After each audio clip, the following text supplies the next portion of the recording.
Welcome to the Utah Street Banter Podcast. Welcome, everybody, to another episode here on the Utah Street Banter Podcast. I'm Cody, and Elijah is not here today.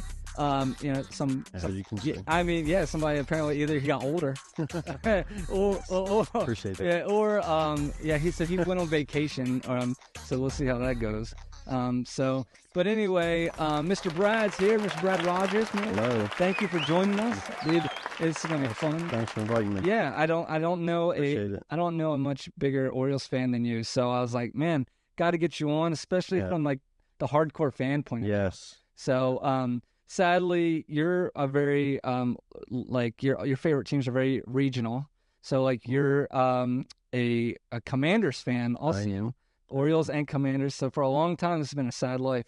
Yeah, it has. It has been. But at least now we got now the baseball's moving. But look, good news too is at least with the Commanders got new ownership. The Orioles got new ownership. Like things are on the right track. We're on the right track. Right. I of course I don't know if we've ever talked about this, but on the podcast. But my favorite football team is America's team because I'm American. Which is the Dallas Cowboys. That's a shame. Yeah, people are turning this thing off. They're like, nah. They're like, that's funny. That's awesome. Well, anyways, we're gonna get started here. We got some fun things to talk about today. We're gonna do our regular rundown of our weekly rundown of the box scores, just like we do every week. But then we have some news that came out with some stadium upgrades and improvements. Most of it's just like for the fan interactive type of thing. And I want to see what your thoughts are on that. Some are really cool. Some I think out of my pay grade. Yes. But probably it'd be like a company thing. Some of those things, Right. But anyway, so that'd be fun. So make sure you stay tuned and you stay with us throughout this whole thing. All right, guys, let's get started. We're gonna go right to last week on May 28th. The O's played the Red Sox. This isn't how we wanted to start the podcast, right? Mm-hmm. But this is last Tuesday. Grayson Rodriguez starts on the mound against Brian Bello, however you say his first name, Bello. Yeah. We actually end up losing this game by a score of 8-3, but it didn't really play like that because it seemed much closer. So through the first 7, we're losing 4-3, and we're right in it, right? And it was just pretty frustrating, in my opinion. Grayson, he goes 6 innings, gives up 4 earned, and gives up 7 hits. The biggest thing with Grayson I saw this game, though, is my man had 10 strikeouts through 6 innings. That's pretty good, but that probably also is the reason why he had to get taken out. Yeah, he pitched one game. It was a perfect game. Yeah, he did well.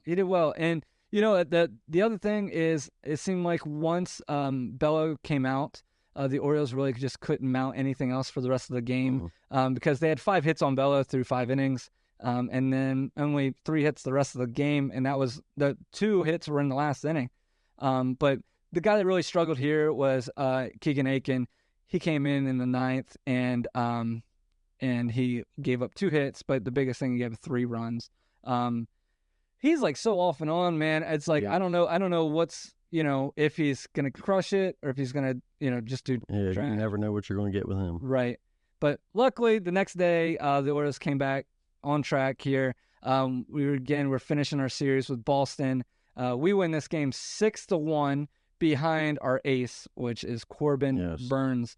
I feel sorry for Corbin Burns half the time because I feel like we just never hit the ball. We can't get runs when he pitches. I was just like, and then the reason why we did so well, me and Elijah's rants usually is our fantasy teams, right? I have Cutter Crawford, who pitched against the Orioles. Whenever I have the pitcher that's pitching against the Orioles, they get shelled, right? So I had a guy, I can't remember his name now, but he pitched for the Mariners. He pitches for the Mariners. He's one of their best pitchers. Castillo? No, I'm not Castillo. I wish I had Castillo. I got him. Do you? Yeah, I did. But anyway, and we went to the game, and he didn't get out 2 innings. I got negative. But anyway, Cutter Crawford starts this game for them. He goes 6, gives up 5 earned and 5 runs. But we were hitting that day. Thank goodness. Burns goes 7, really great outing. He gave up 1 run but 0 earned. So really good. Clem came in, did great. Dylan Tate came in, and before yesterday, we're doing this podcast Monday night. Before yesterday, I was going to talk about how amazing Dylan Tate has been since he came back from the minors. I love Tate. Yeah, I do too. Yesterday he got the loss, but if we just take away yesterday, my man's been crushing it. You know, definitely. so, but yeah. So, anyway, so we take the series from Boston, and then we move in on Friday night and go against the Tampa Bay Rays. I will say one thing. So I just the Rays aren't like what they were last year right now. You know what I mean? Like last year they were the second best team in baseball. Yeah. This year is just, I don't know. They just don't. They barely getting by. Yeah, they just barely. I mean, obviously, I say that, and you put them in a different division, they probably win it. You know? Yeah. But I don't know. We end up winning this game 3-1 against the Rays. Our starter was my boy Albert Suarez. He's been an ageless wonder, man. I mean, I think he's like 36. I mean, I could look it up, but the biggest, a guy that he was in the pros for a while. He's 34. Okay, he was in the pros a while. Then he goes and pitches in Korea and everything, and then comes all the way back, and he's just doing great. Yeah. I mean, through 12 games. Yeah, I mean, he's pitched in 12 games. And he has a 1.57 ERA. That's pretty good. And they were probably all foul balls. Oh yeah, right. That's crazy. Yeah, that was crazy. Yeah, Every time I seen his pitches, right, with solid pitches to get out, solid pitches, right, foul ball. Yeah. 30 pitches he pitched, 20 of them were foul balls. Yeah, it was definitely a good day to bring a glove to the ballpark. Yes. I usually make fun of those people, right? But you know, there was probably 25 foul balls in the whole first inning between the Orioles and the Rays. Yeah, it was outrageous. You know, man, never seen anything. But yeah, it really made his pitch on go up. But he went against Aaron Savale, who is really good. And he pitched well. I mean, so he went 5 innings. He only gave up 1 run through 5. Luckily, the Orioles pitching stayed right with him also. They did. You know, so Albert Suarez, he went 5. Like I said, gave up an earn. But yeah, Cianel Perez came in, no earned through an inning. Cano comes in, a little bit of a struggle. He walks 2, but does well. I mean, Cologne, we used like the whole bullpen here. Cologne, Jacob Webb, Kimbrel. Kimbrel's been doing pretty good. Like, let's knock on wood, right? Yeah. So, the biggest thing here too is this is just where Mateo just keeps going too. Like, he has a double in this game. Now we know he's on the injured list, but in this game he goes 2 for 4. But it's pretty great out of your 9-hole hitter, and the guy that was supposed to be replaced by Jackson Holiday, he's getting a hit. It seems like a big hit a night, right? You know what I mean? And he really, really good. He had that 2 RBIs off the wall, but would have been home run in old Orioles Stadium, 2 years ago, Orioles Stadium. Yes. Yeah, he hits it off the side of the dugout. You gotta love that. Gotta love that. Saturday night, if you had time to watch the O's-Rays game, this was a fun game to be an Orioles fan. Our starter, Kyle Bradish, comes out terrible. So basically, he goes 2 innings. So the line kind of messes you up. He goes 2 innings, okay? He gives up 7 hits. So you're like, oh, that's terrible. 5 earned. Terrible. He has 6 strikeouts in 2.2 innings. Yeah. And so basically, if you watch the game, he's sort of putting the ball on the tee. He's throwing the ball like down the middle every time. Mm-hmm. So luckily, though, Taj Bradley went against like the all-star team of the Orioles. Yes. Because my man went 3 innings and gave up 9 earned. Yes. Good God. You're not kidding. So, it's funny if I pull this back, the box score is like crazy because, Orioles scored 3 in the first, Rays scored 3 in the second, and then you're like, oh, that's it. That's it. We've been through this enough. The Orioles score 1 in the bottom of the second. Rays score 2 at the bottom and top of the second, and top of the third.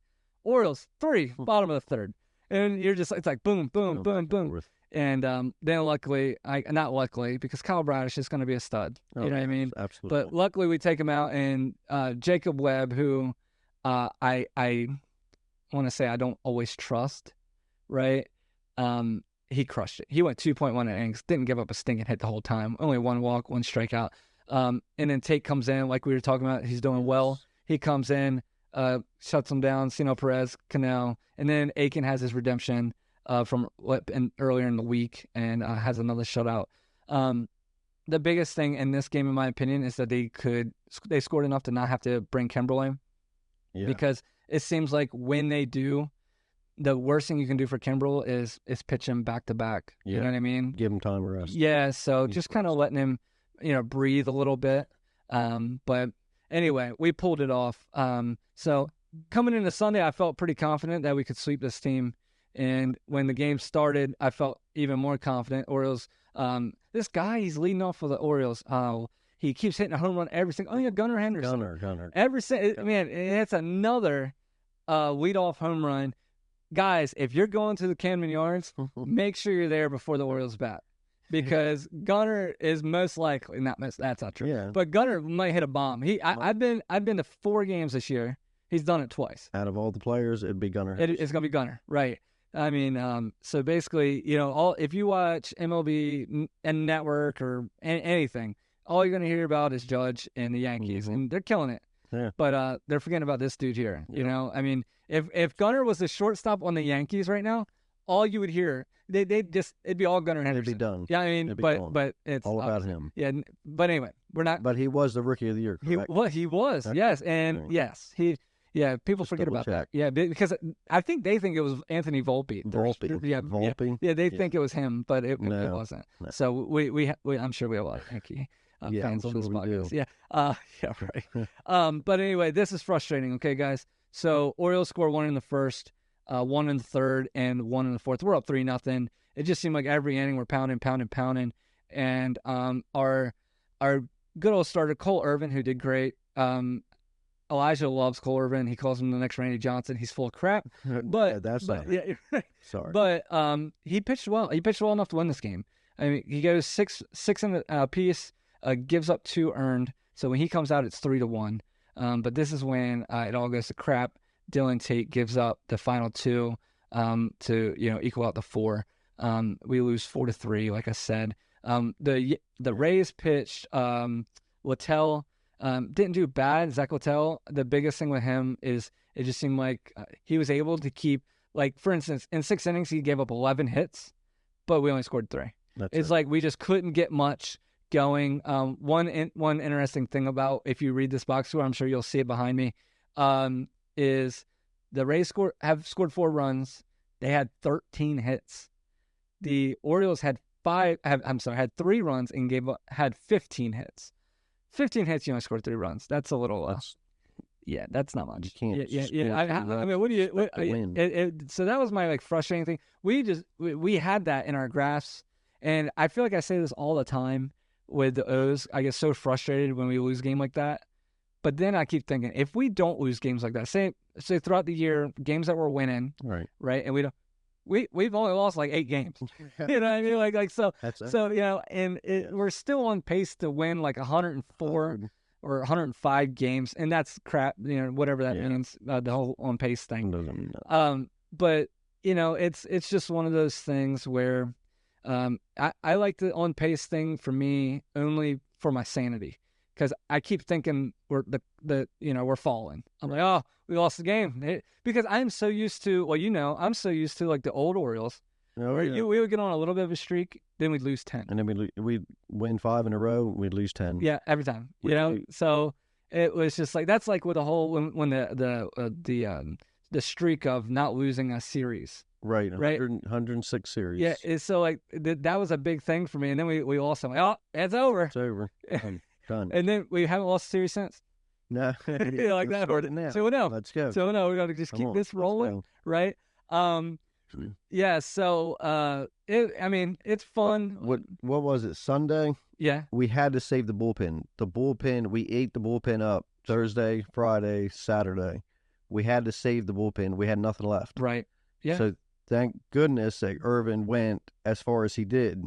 Yeah, that's true. We didn't have nothing to come behind him. That and you're exactly right, because as I was reading through the box scores there, right, what are you gonna do? I mean, if you go back and look at the totals of our pitchers, our starters usually go in 6, okay, but then a relief pitcher, you have one go through a whole inning, the next one needs 2 pitchers to get through 1 inning. Yep. Right. Luckily, we're somehow dispersing runs and hits, I guess, because obviously a relief pitcher has to get through 3 batters. Yes. But so I guess, if you want to say the one win of the loss, and exactly what you said, is we only used 2 pitchers, you know what I mean? And both pitchers barely went over an inning. Yep. You know what I mean? So you had Tate went 1 and a piece, and then Cologne went 1 and a piece. So that's a great point, even as negative as I want to be about that. So I appreciate that. Yes. Yeah, so one weird thing that happened, guys, with Sunday's game is this is the most Orioles thing ever, right? I mean, just weird things happen to us, I feel like. I'm listening to this game on the radio at this point, and the radio announcer is like, now batting, now we got Mateo coming up to bat, and then you just hear him go, oh, no, he's not. Nope. And basically what happened was Mateo got hit in the head by Mullins. Cedric Mullins, right? And With the warm-up bat. with a warm-up bat. So pretty crazy on that, getting hit in the head. Now he's in concussion protocol. Yeah, concussion protocol. So so that's a bummer. He was a hot hitter for us. Hopefully he's okay. I'm sure he will be. Yeah, I think so. But that brings in Connor Norby. Pretty excited about this. Actually, really, really excited about this. Yeah. So Connor Norby has had a pretty good AAA, I'd say. He's definitely ready to be in the pros. He's 23 years old.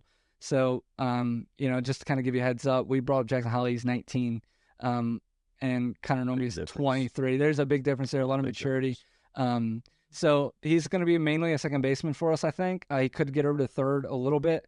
Connor Norby he's had 206 at-bats this season for the Norfolk Tide, 9 home runs, 36 RBIs, 7 stolen bases. So a little bit of speed there. I don't know if we'll see that. Definitely not Mateo. No. Here's my idea of what I think might be happening, guys. Okay. So who's going to be our future second baseman? Who do you think? Jackson Holliday, right? Yeah. Jackson Holliday's going to be. Okay. Who's going to be our future third baseman?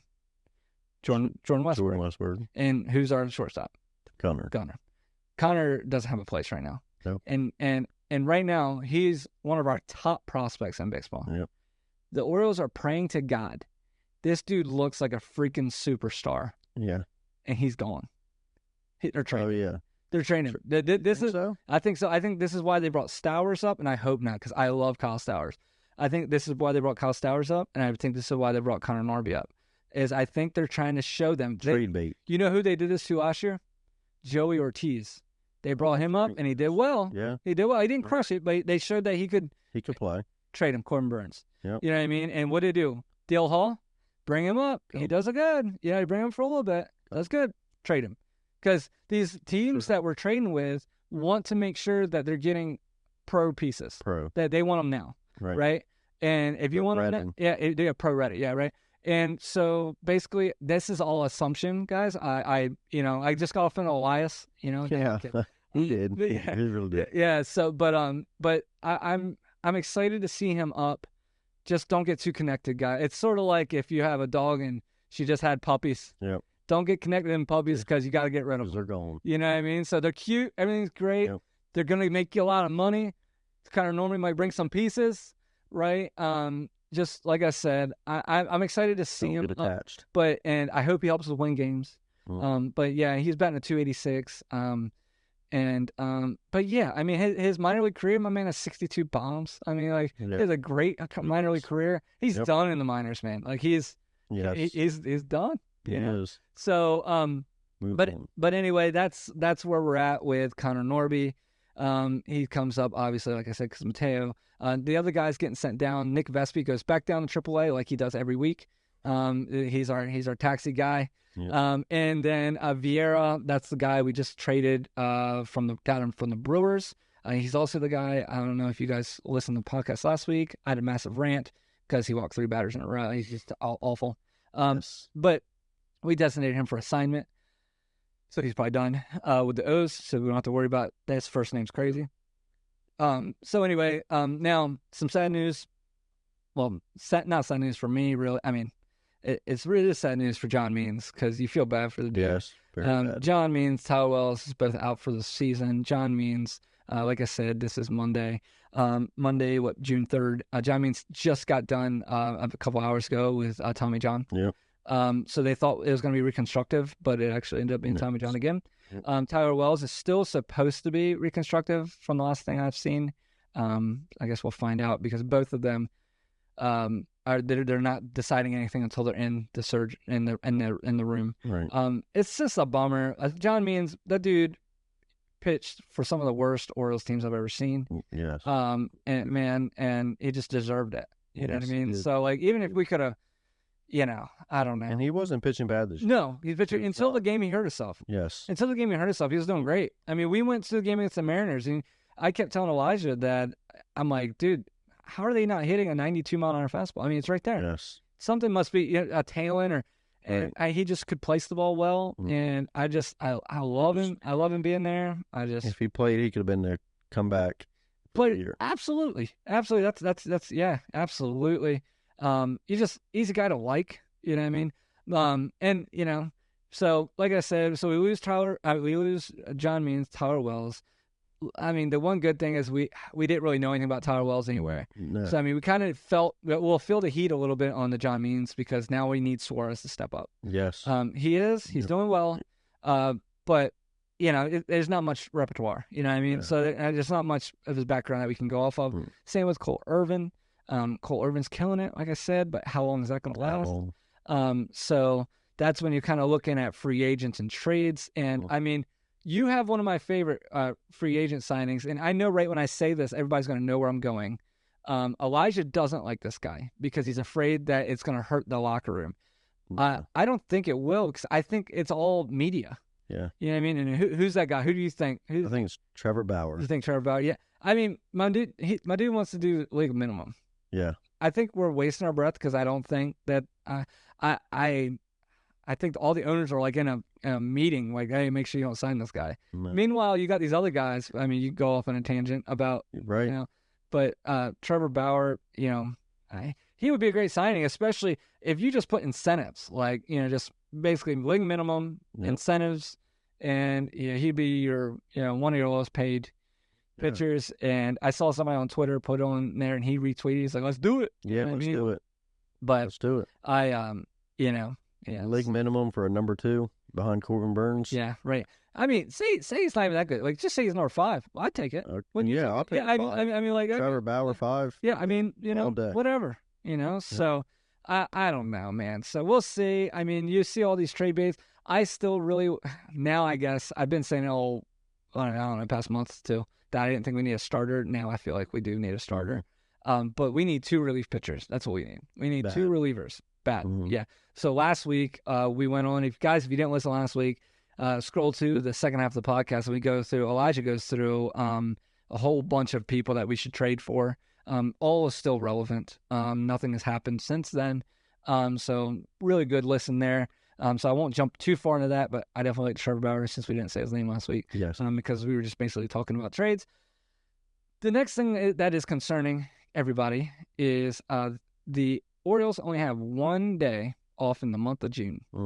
And if that isn't concerning to you, imagine if you only had 1 day off in the month of June.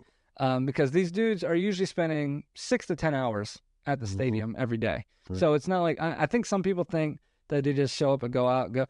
There's way more than that. You know what I mean? And then just the wear and tear on your body. Obviously, I know they're athletes, but still, I mean, you can't do much with sore tendons. You know what I mean? So I'm a little nervous about this, and the schedule's a little rough.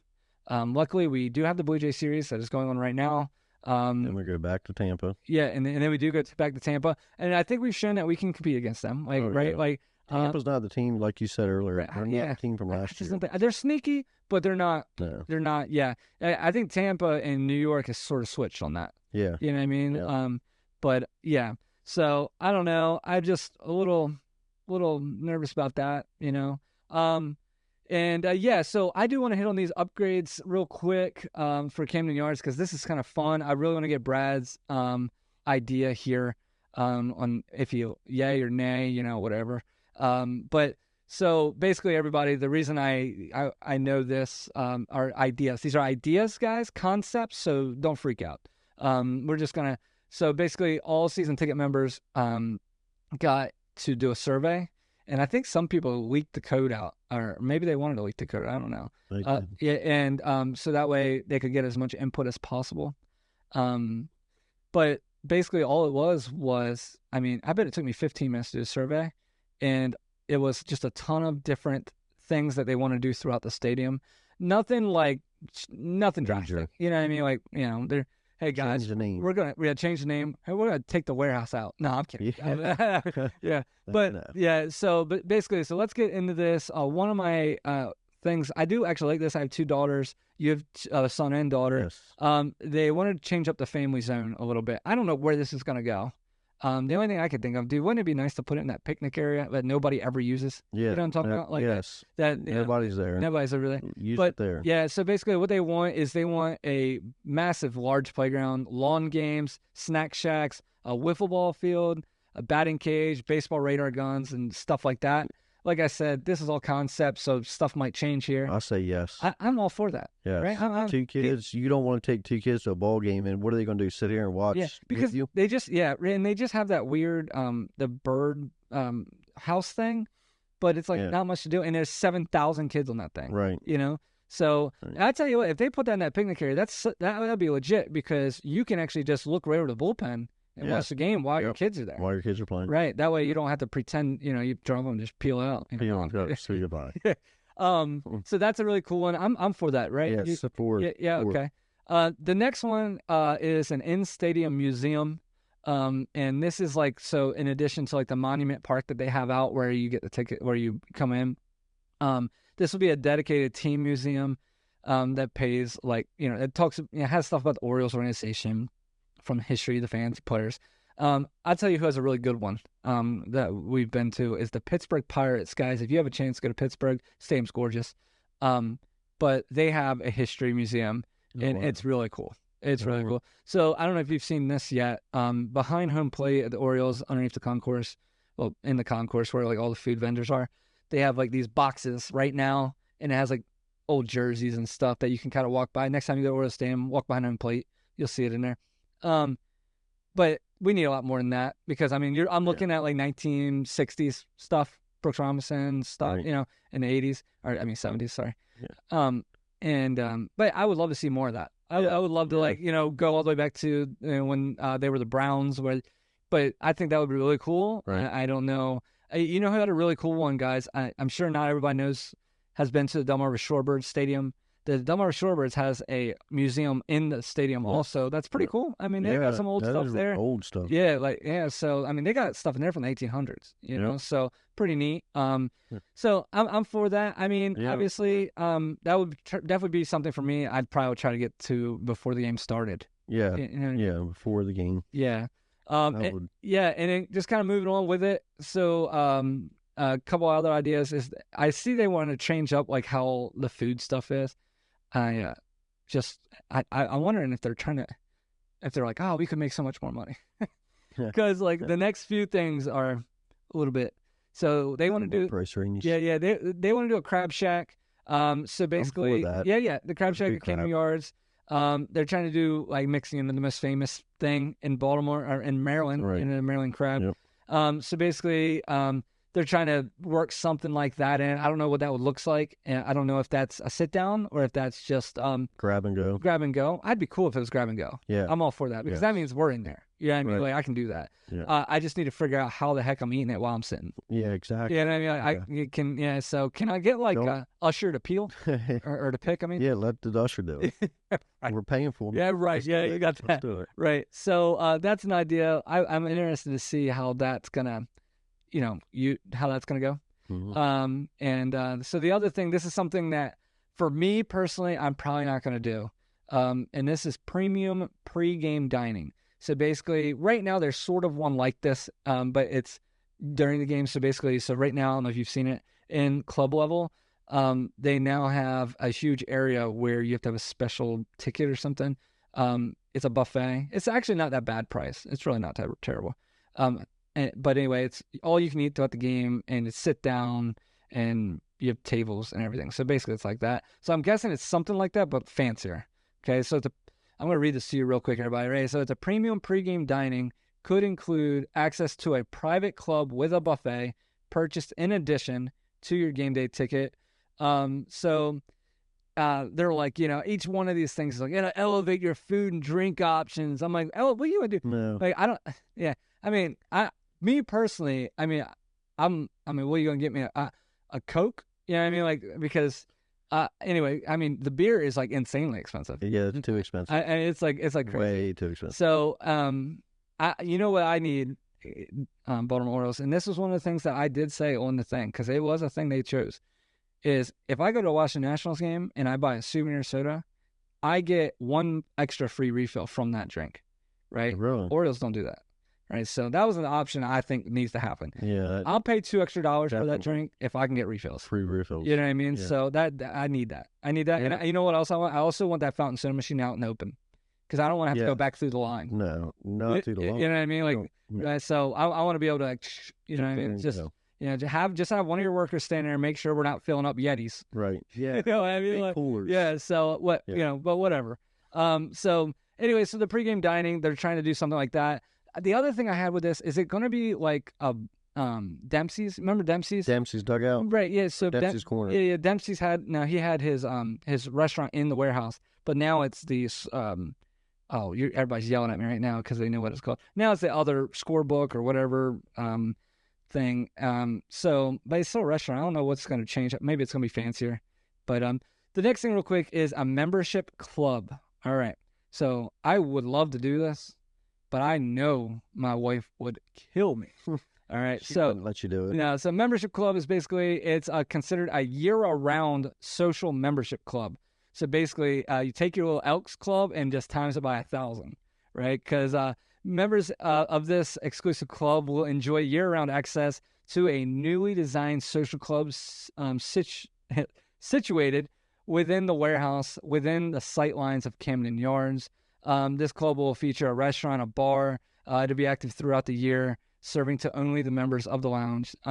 So what if you live 10 minutes from Camden? See, that would be different, right? Right. I mean, like, so and that would be. I feel yeah. So like the biggest thing they were talking about is they want like parties and game nights and this different stuff there. Right.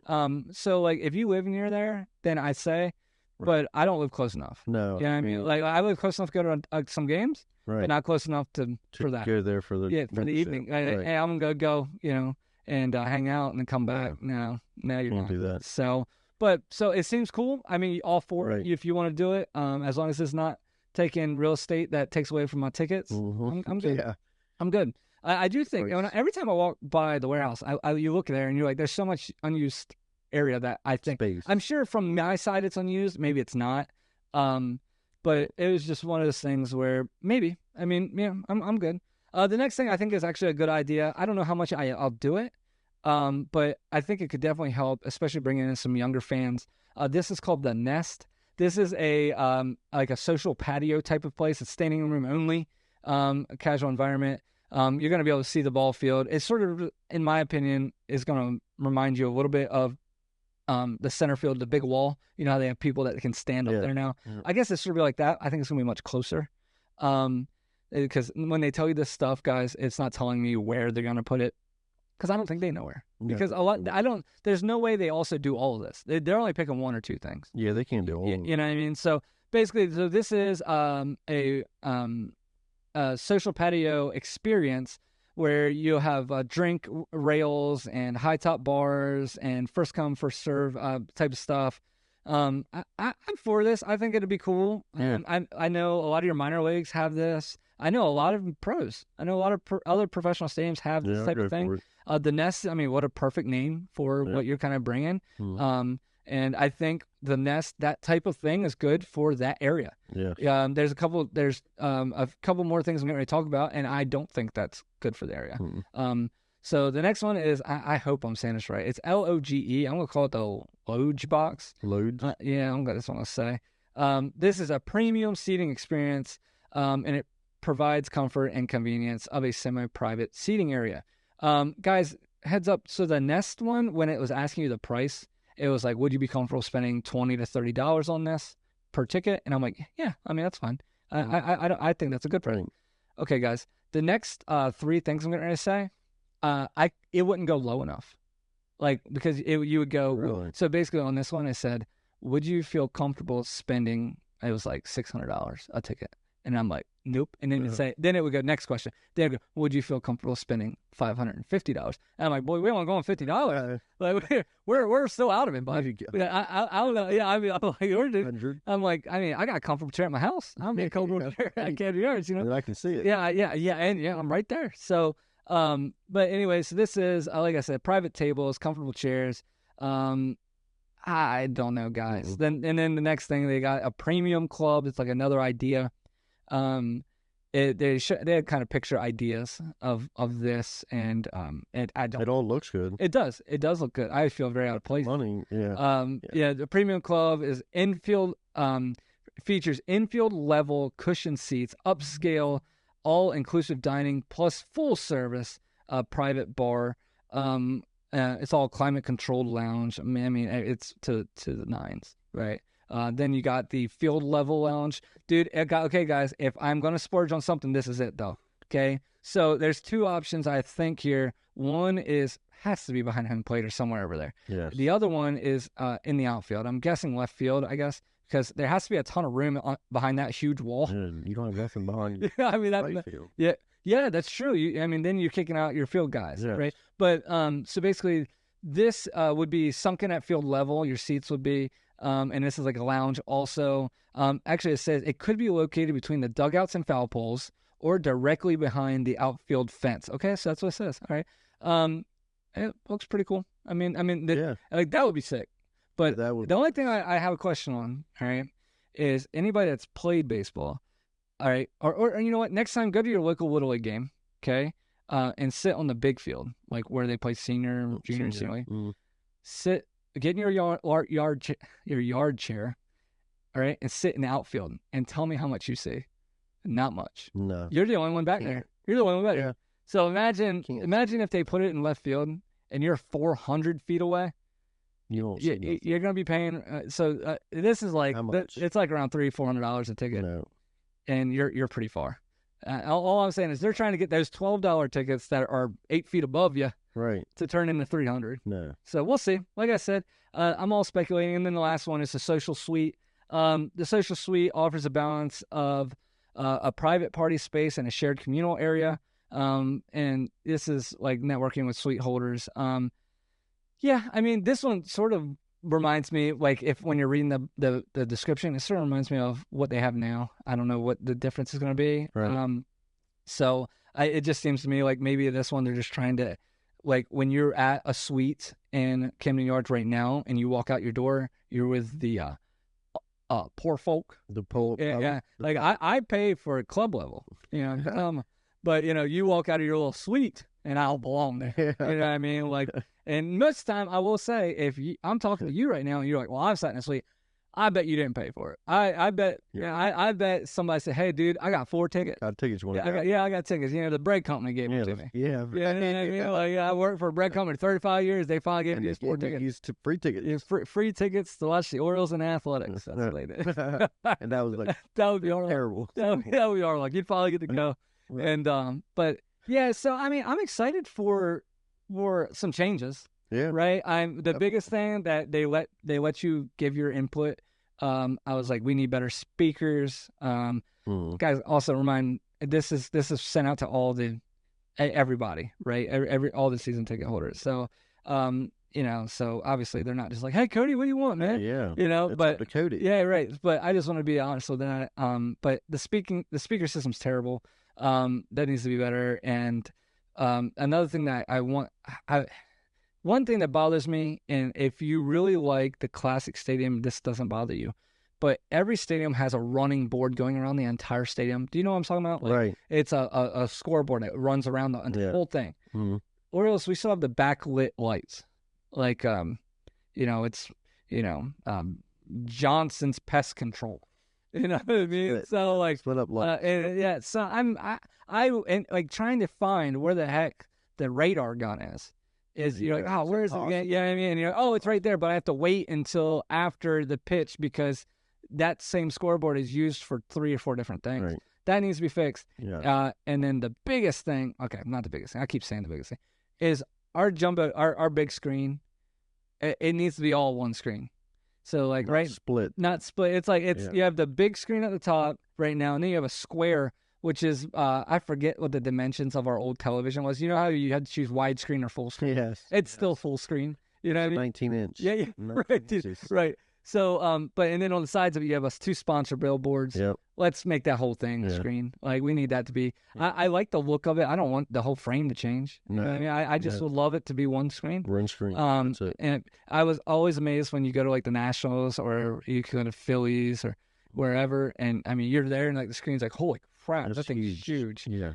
Nice, easy to see. Yeah. But yeah, so like I said, we'll see. The good news, guys, is our owner cared enough to have this sent out to everybody, because we've never got a survey ever, because they didn't give a crap. New owners. Yeah, this new owner, my man's throwing out hats every game. It seems like. Right.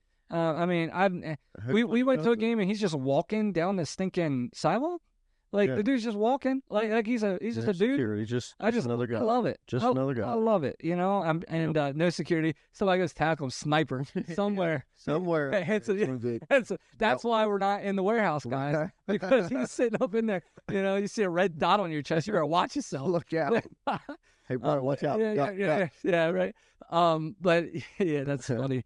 But so I'm really encouraged by everything that's going on. Like I said, even if none of this happens, I like that they're just trying to get input. Right. Like, at least if it's full, get one thing out of it. Get one thing. Give me that's one. It. You know what I mean? And if it's so small that it's a playground for kids, right. I'll take it. I'll take that. You know, I love the improvements. I love his ideas. Or I'm sure it's not his ideas. I'm sure people, in my opinion, I bet people that are working there are like, now we can actually get some ideas. We can do stuff, because everything else got shut down. Yep.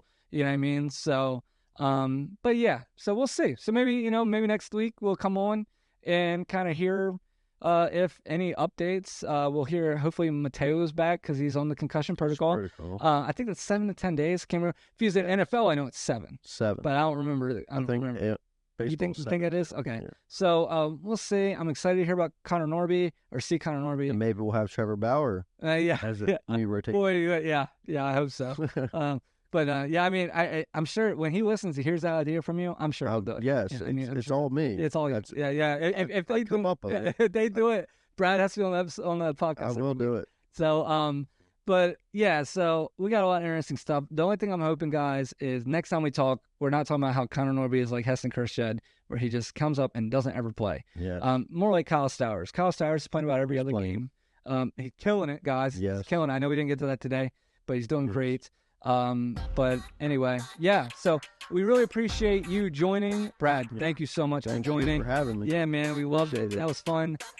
Yeah, so definitely make sure you like, follow, subscribe, everything. So we're on Facebook, X, Instagram, all under the same name of the Utah Street Banter. Get signed up, man. And then we're also on YouTube now, as you can see us. If you don't see us, you're listening to us on a podcast, which is probably Spotify or Apple Podcast. Really appreciate you guys. Hopefully next week we come on here and we're full of positive news about our Baltimore Orioles. Yes. Awesome. Thank you so much. Thank you guys. See you guys. Bye.